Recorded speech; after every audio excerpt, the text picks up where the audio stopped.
Hey Mike. Okay, this is all set. The intake is done. I'm trying to do this very carefully and not mess up a tripod. You can see the piece of paper in there. Folded a piece of, doggone it. Folded a piece of paper into threes. Pardon the light. And it's gonna have to do. Folded a piece of paper into threes. Set it in there. I'm just kind of recreating it. Now, the process I just did 2 minutes ago is the set screws that are there. Those I locked in place, thread locker red.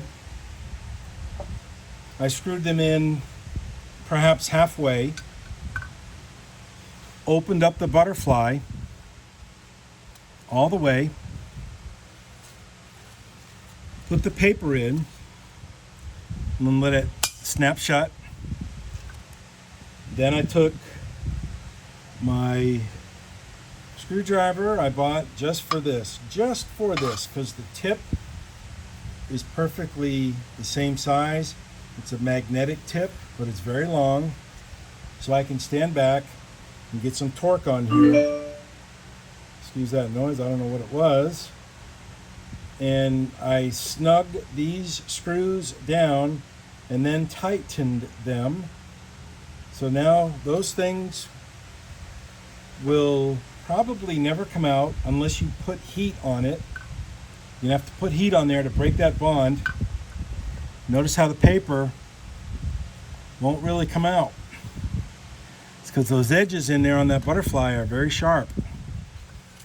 So there's just a little small gap there to allow air to get through, just to barely enough. And this is in accordance with what the expert Stan Colin said. So here we go.